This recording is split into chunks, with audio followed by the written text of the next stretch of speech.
Glória a Deus, louvado seja o nome do Senhor Jesus.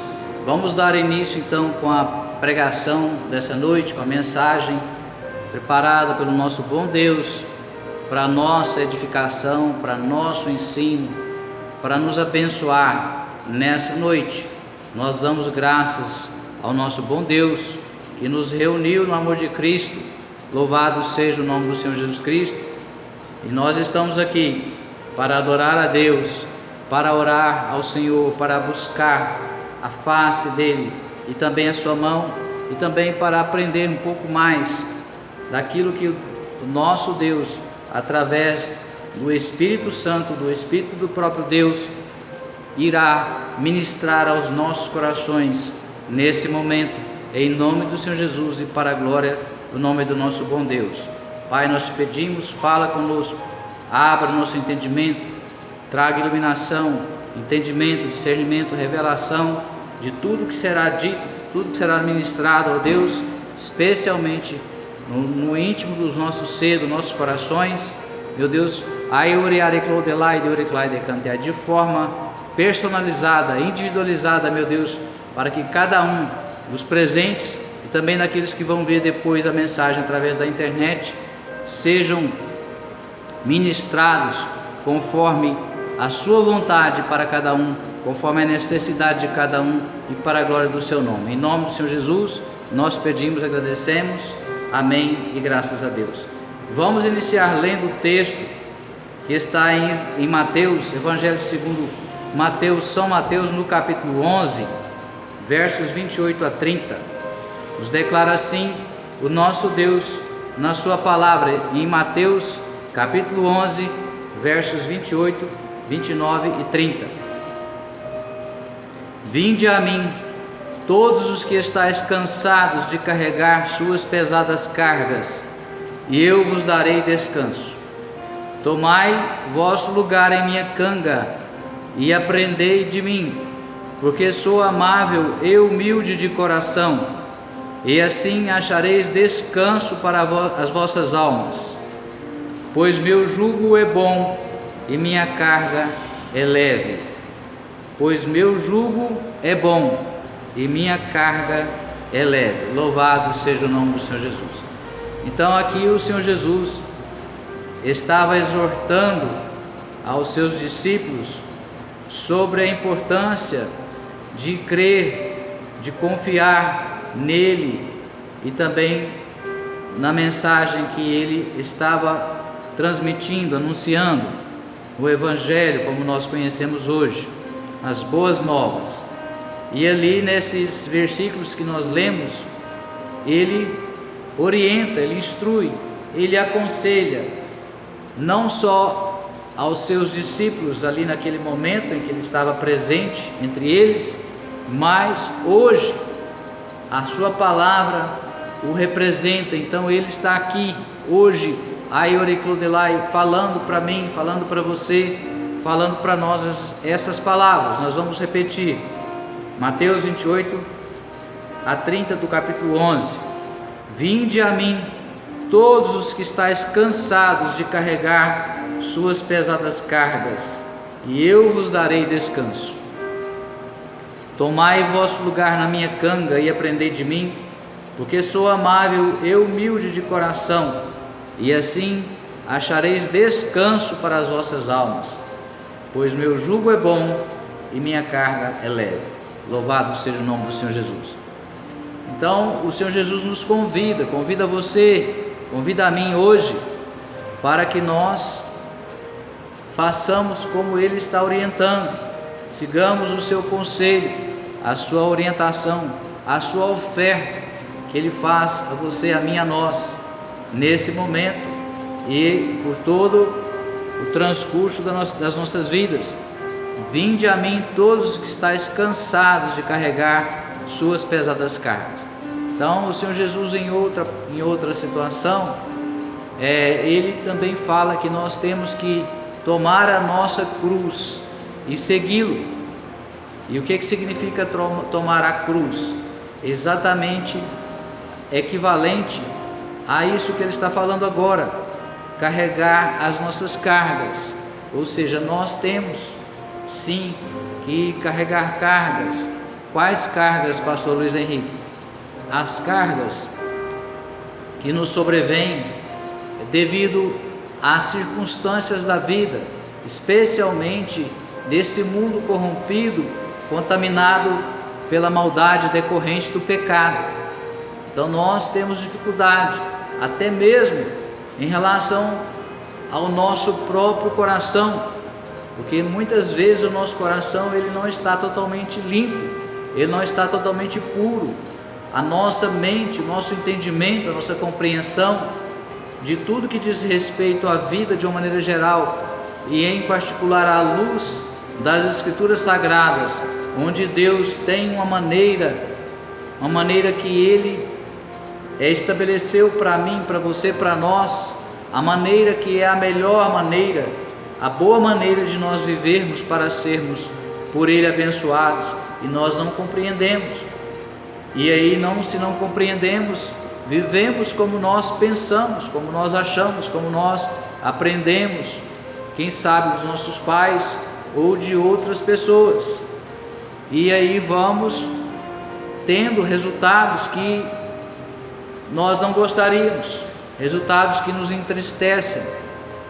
Colhemos a semeadura, a nossa colheita é decorrente da nossa semeadura, daquilo que nós plantamos. Então, se nós plantamos algo que não deveríamos, da forma ou no tempo que nós não deveríamos, nós não vamos colher aquilo que nós gostaríamos, aquilo que nós esperávamos, e isso poderá trazer prejuízos, poderá nos entristecer, poderá se tornar uma carga pesada para nós carregarmos. E então o Senhor Jesus, Ele faz menção a essas cargas, e Ele também fala no verso 29, tomai vosso lugar em minha canga. O que significa canga? O que vem a ser canga? Canga era um instrumento que era colocado sobre bois para puxar arados, para que assim os bois pudessem arar a terra ou puxar algum outro objeto pesado, uma madeira, uma árvore, um tronco, enfim, para trabalhar, para executar um serviço mais pesado, ou mesmo para aliviar o peso do esforço humano.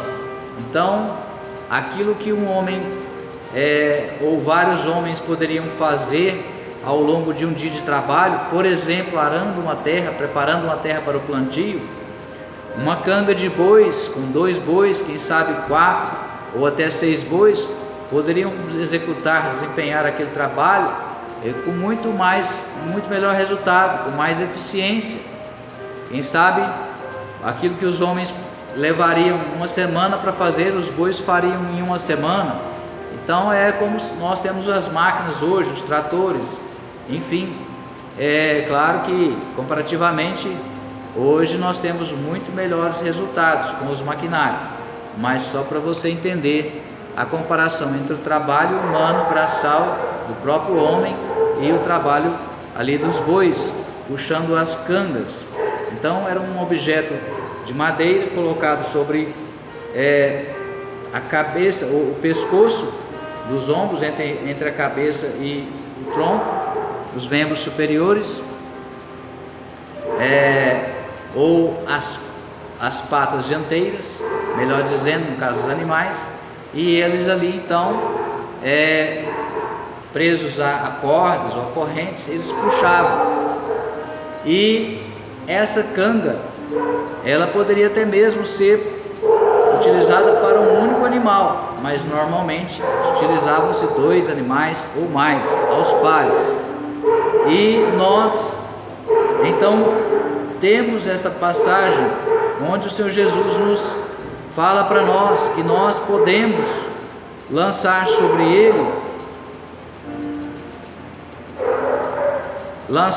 ele o nosso cansaço. Tomai o vosso lugar em minha canga e aprendei de mim, porque sou amável e humilde de coração, e assim achareis descanso para as vossas almas. Então, enquanto os animais estavam trabalhando, fazendo um serviço pesado, os seus donos, seus proprietários, eles poderiam de certa forma descansar, não totalmente, mas serem poupados de um trabalho mais árduo, de um cansaço maior, de um esforço maior. Então ele faz essa comparação. Se nós voluntariamente escolhermos tomar um lugar junto da canga dele, ele produzirá para nós o descanso, ele trabalhará por nós, ele trabalhará em nós, ele trabalhará através de nós, e nós teremos alívio, nós teremos descanso. E ele conclui falando: pois o meu jugo é bom e a minha carga é leve. Então, se nós nos sujeitarmos voluntariamente a esse jugo, nos colocando debaixo da canga, tendo o Senhor Jesus ao nosso lado, ele vai nos capacitar. Veja bem como que era feito naquela época, naqueles tempos passados, remotos. Era necessário se escolher 2 animais do mesmo porte, 2 animais com a mesma estrutura física ou semelhante, seja na altura, seja na força, para que os animais tivessem o mesmo desempenho e o trabalho fosse bem executado. Se escolhesse, por exemplo, um animal, tanto bois como cavalos, como outros animais, para puxar a canga e o arado, e um fosse mais forte do que o outro, um mais alto do que o outro, o mais alto caminharia mais rápido, as pernas mais compridas, o mais forte exerceria mais força. Então haveria um descontrole na canga, eles não puxariam em linha reta. Especialmente para arar a terra, há necessidade de aproximar-se de uma linha reta para executar o trabalho. Então o trabalho não teria bom resultado. Então haveria a necessidade de observar isso. E também se colocasse um animal mais forte com o mais fraco para compensar teria que fazer um esforço muito maior do que o outro e poderia adoecê-lo e até levá-lo à morte.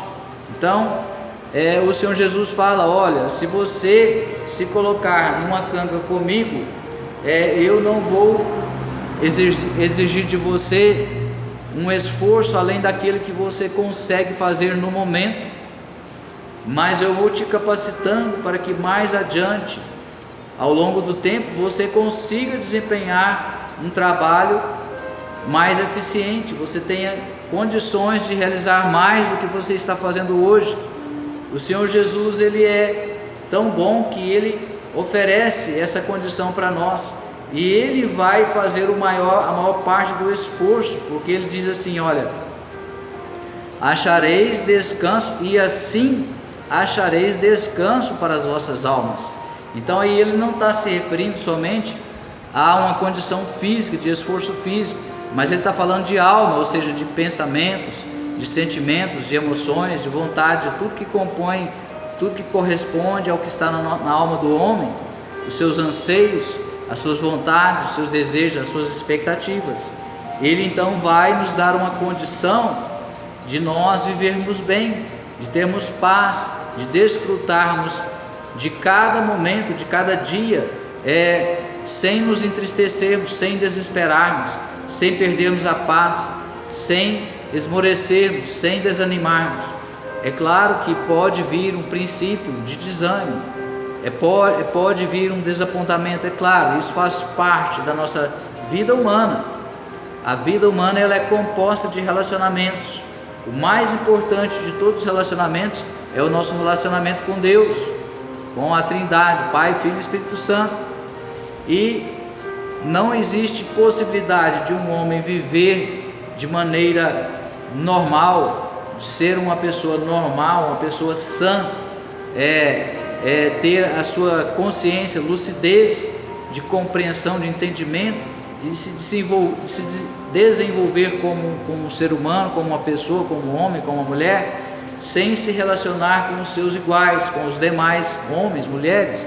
Por isso nós nascemos em famílias, por isso nós já somos tratados, bem cuidados desde pequenininhos, desde bebezinhos pelos nossos pais.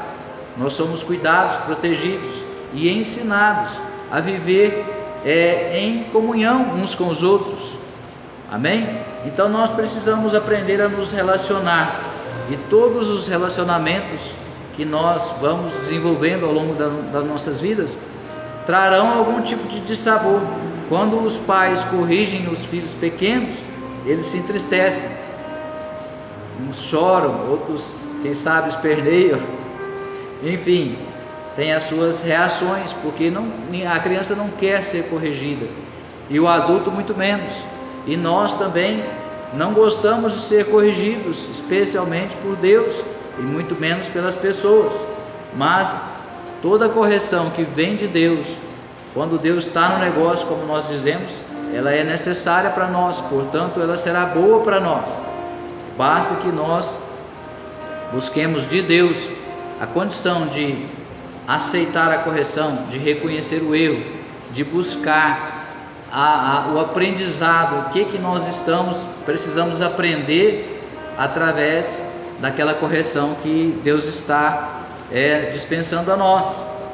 E aí, essas situações decorrentes da vida, dos relacionamentos, das convivências, vão trazer essas coisas, vai trazer cansaço, vai trazer tristeza, vai trazer consequências, conforme nós falávamos. Mas quando Deus está conosco, nos ajudando a levar a nossa carga, que é decorrente dessas situações da vida, dos esforços que temos que fazer, seja no trabalho, nos estudos, nos relacionamentos, conforme nós estamos falando, para nos desdobrarmos para conviver bem, aprender a conviver bem com as pessoas, tudo isso exige esforço da nossa parte, se nós realmente quisermos aprender e crescer e nos desenvolver de uma maneira que Deus estabeleceu para nós, projetou, planejou para nós, para que assim também nós nos realizemos nele e por ele sejamos mais abençoados a cada dia, a cada estação da vida, a cada aprendizado, a cada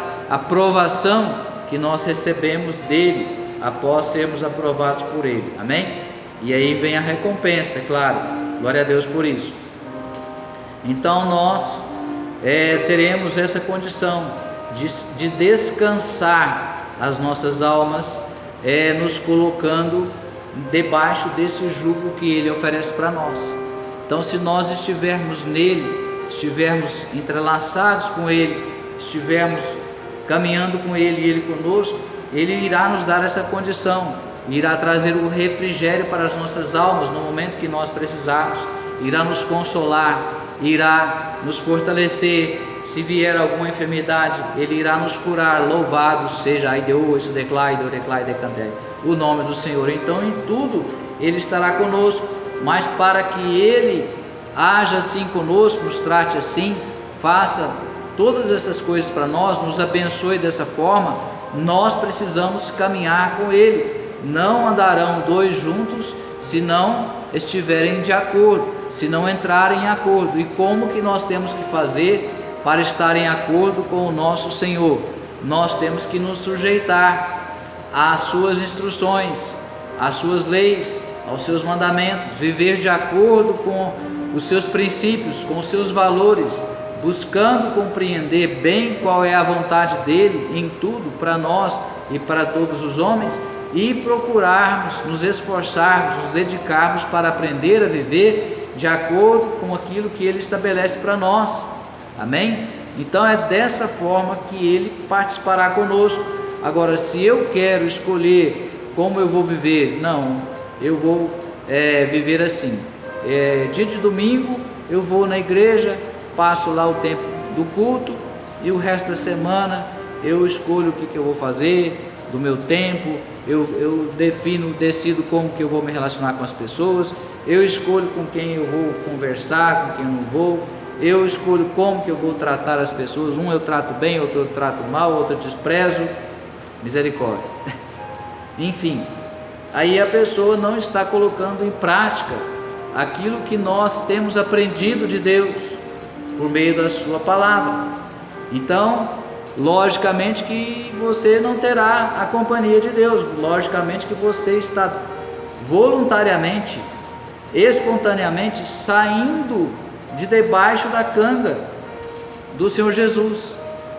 Se você não se mantiver na canga junto com ele, ele com você e você com ele, ele não caminhará com você. A canga prende os animais, ela prende, ela trava, e não tem como o animal sair. Tem que caminhar de acordo com a orientação ali dos seus donos, a quem está conduzindo os animais. Só que Deus não nos obriga, Ele oferece para que nós assim o façamos voluntariamente. Se você quiser, Ele convida: vinde a mim todos que estáis cansados, e eu vos darei descanso. Tomai o vosso lugar em minha canga, tomai. É você que entra, sou eu que entro debaixo da canga dele, que ele oferece para mim, para você. E aí nós vamos comprovar o quanto ele é amável e humilde de coração, o quanto ele é amoroso, o quanto ele é bondoso, o quanto ele, mesmo sendo Deus, ele é tão humilde que ele nos trata em muitos momentos como se fosse o nosso irmão. Louvado seja o nosso Senhor Jesus. E em outros momentos ele nos trata como nosso Pai, mas ele sempre será o nosso Senhor. Então nós devemos a ele reverência, obediência, submissão, sujeição. Não há como ser diferente. A pessoa que quer tratar a Deus, ao Senhor Jesus, como seu igual, está totalmente equivocada, porque não é. Por mais que nós possamos sentir o amor dele, sabendo que ele é um Pai amoroso, e muitas vezes nos relacionarmos com ele como filhos amados dele, nós podemos fazer assim? É claro que podemos, mas nós temos que ter sempre em mente, nunca nos esquecermos que nós somos servos. Ele é o nosso Senhor, Ele é o nosso dono, Ele nos comprou com a sua vida, com o seu sangue. Louvado seja o nome do Senhor Jesus, e nós devemos obediência a Ele. Louvado seja o nome do Senhor Jesus, pois o meu jugo é bom e a minha carga é leve. Veja, a Bíblia faz referências a vários tipos de jugo. Esse jugo, ele pode ser o jugo que o Senhor Jesus nos oferece, conforme nós lemos agora. Também existe um jugo de opressão, que representa a servidão imposta pelo próprio diabo, usando as pessoas. Veja ali, o povo, os hebreus, quando estavam no cativeiro, na Babilônia, todas as vezes que eles foram levados cativos, mesmo quando eles ficaram no Egito lá, como escravos, era um jugo que estava sobre eles, era uma escravidão, é uma escravidão opressora, é uma escravidão terrível, que a pessoa não tem liberdade para viver da maneira que Deus preparou para ela. Ela não consegue se realizar, não consegue ser feliz, ela não consegue ter paz. Por quê? Porque existe uma opressão. É a mesma coisa enquanto a pessoa ainda não nasceu de novo, não se converteu a Cristo. O diabo tem liberdade sobre os seus pensamentos, para influenciar os seus pensamentos, para influenciar os seus sentimentos, os seus desejos, e induz a pessoa a fazer aquilo que ela não deveria fazer, a viver da forma como ela não deveria viver, e ela não consegue muitas vezes evitar o pecado, evitar o erro, evitar o mal, e colhe as consequências do erro, do mal que ela está praticando. Então ela está debaixo da opressão, debaixo da escravidão. Também existe o jugo desigual, que o apóstolo Paulo falou sobre isso, dirigindo aos Coríntios, e esse jugo desigual é um dos jugos que é mais mencionado no nosso meio, para se referir a relacionamentos, especialmente o relacionamento do casamento.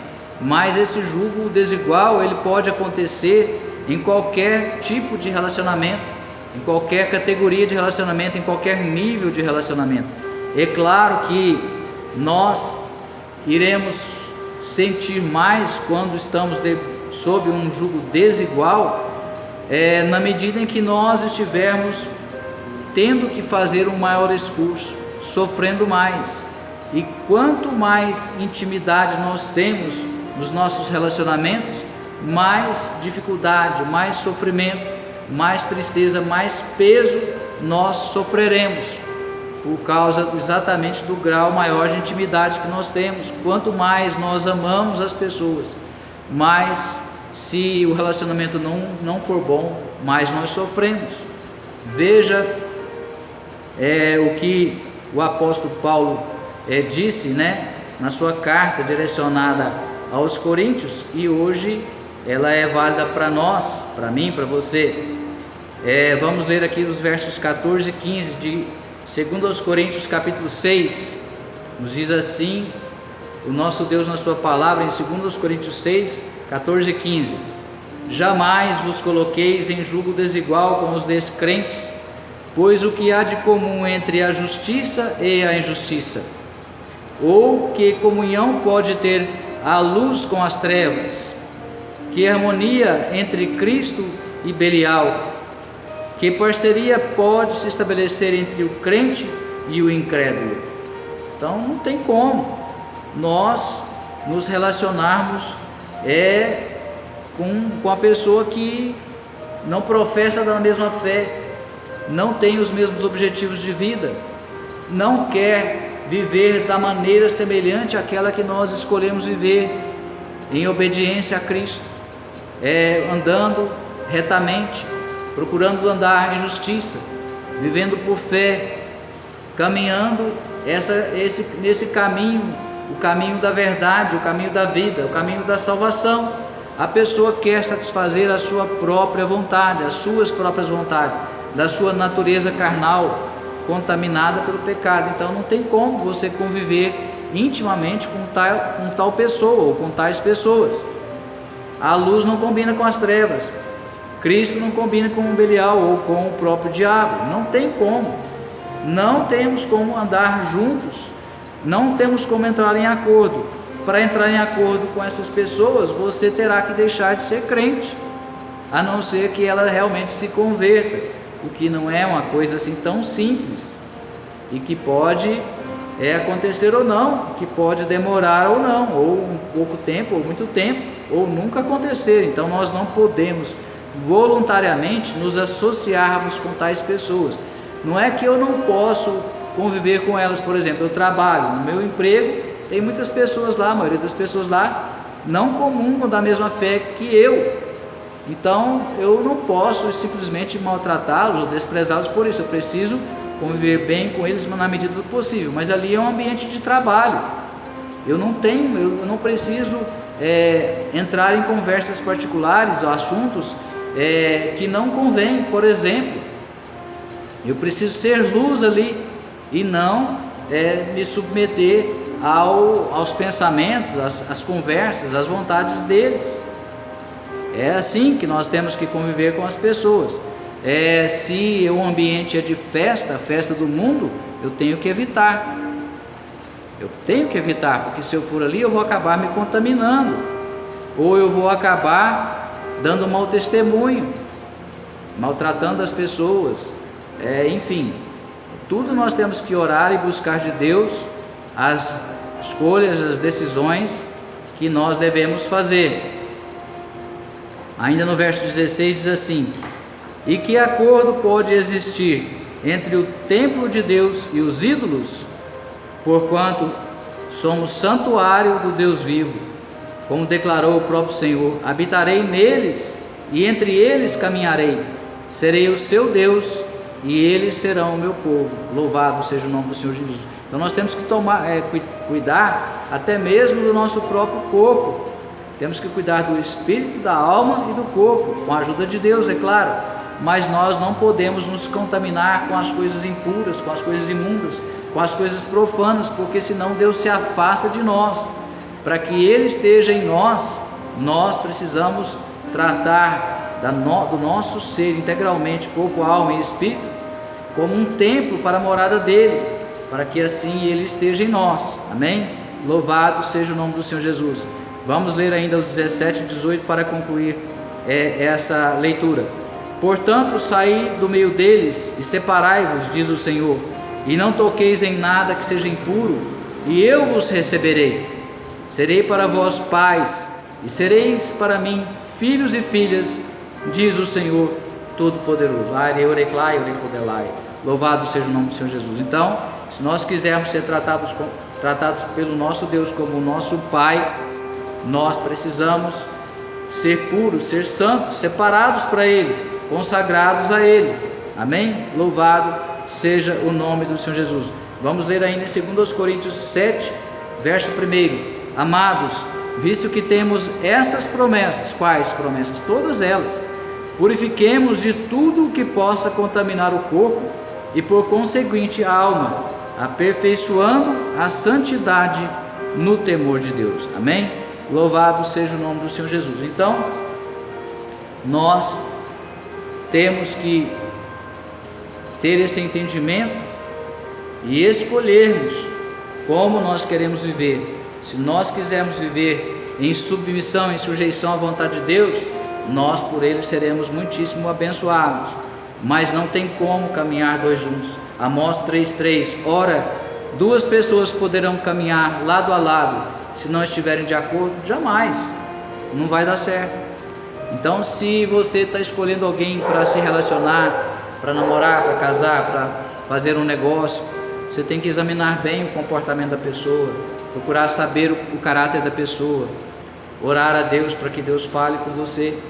Porque se você entrar no negócio, ou no relacionamento, ou até no casamento, e depois você se unir a essa pessoa, você vai sofrer as consequências de ter que carregar uma carga pesada, porque o jugo será desigual. Você é uma pessoa mais espiritual, a outra não quer saber de Deus, ela até foi lá, batizou e tudo, mas não quer crescer, é criancinha, bebezinho na fé, não quer aprender nada, não quer se tornar um cristão obediente, temente a Deus, não quer se santificar, e você vai sofrer, porque como é que faz? Agora ele é o seu cônjuge, como é que faz? Você agora vai ter que carregar o peso, as consequências da sua escolha vão pesar sobre você. Então é melhor evitar de se colocar voluntariamente em um jugo desigual. Amém? Escolha o jugo do Senhor Jesus, aquele que nós falamos ao início que Ele oferece para nós. E existe uma diferença entre quem serve a Deus e quem não serve, entre o justo e o ímpio. Veja Malaquias 3,18. Então vereis outra vez a enorme diferença entre o justo e o maldoso ou o ímpio, entre os que servem a Deus e os que não servem. Quem não serve a Deus serve ao diabo. Não tem outra opção, não tem outra situação que possa justificar. Ou se serve a Deus ou se serve ao diabo. Não existe uma terceira via, somente essas duas. Veja ainda em Provérbios 13:20: aquele que caminha com os sábios será cada vez mais sábio, todavia aquele que anda na companhia dos insensatos acabará arruinado. Então tem diferença entre pessoas e pessoas. Para finalizar, veja o Salmo de número 1, Salmo primeiro Salmo do livro de Salmos. Salmo 1, capítulo 1, versos, vamos ler do 1 ao 3. Abençoado com felicidade é o homem que não segue o conselho dos ímpios, não se deixa influenciar pela conduta dos pecadores, nem se assenta na reunião dos zombadores. Ao contrário, sua plena satisfação está na lei do Senhor, e na sua lei medita dia e noite. Ele é como árvore plantada à margem de águas correntes, dá fruto no tempo apropriado, e suas folhas não murcham. Tudo quanto realiza, prospera. Amém? Tudo quanto realiza, prospera. Então esse é o homem que teme a Deus, que se dedica, que se empenha para fazer a vontade de Deus. Esse é o homem que será abençoado por Deus. Então, ao contrário dos ímpios, ao contrário dos zombadores, ao contrário daqueles que não querem um relacionamento, um compromisso sério com Deus, porque o nosso compromisso com o Senhor Jesus é comparado com um casamento também. Ele é o noivo, nós somos a noiva. Então, se você quiser se comprometer com Ele, você precisa corresponder com Ele aquilo que Ele espera de fidelidade. de dedicação, de esforço, de comprometimento, de dedicação a Ele, de exclusividade, seu coração exclusivo para Ele, fiel a Ele, unicamente dele. Amém? Louvado seja o nome do Senhor. E assim é que nós seremos abençoados, conforme nós lemos agora no Salmo 1. Louvado seja o nome do Senhor Jesus. Então essa foi a mensagem dessa noite para nós. Noutra oportunidade nós falaremos exclusivamente sobre o jugo desigual. Temos já algum início de preparação para essa mensagem, mas não falaremos hoje devido ao tempo, para não ficar muito extensa a mensagem. Então nós vamos finalizando aqui. Que Deus realmente tenha falado com você, que vai ver essa mensagem depois pela internet, nos canais, especialmente do YouTube ou do Facebook, e você que está presente entre nós hoje, tenha sido abençoado com essa mensagem. Escolha o jugo que o Senhor Jesus oferece, escolha entrar debaixo da canga do Senhor Jesus Cristo e nela permanecer, e assim você será abençoado, em nome de Jesus, amém? Deus abençoe a todos, leva a todos em paz e segurança, guardados, protegidos e abençoados. Tenha um final de semana, um restante de semana abençoado na presença do nosso Deus, sob a proteção do nosso Deus, em nome de Jesus, na comunhão do Espírito Santo, em nome de Jesus, declaro todos abençoados, em nome do Senhor Jesus, para a glória do Pai, do Filho e do Espírito Santo de Deus, amém e amém. Jesus, glória a Deus.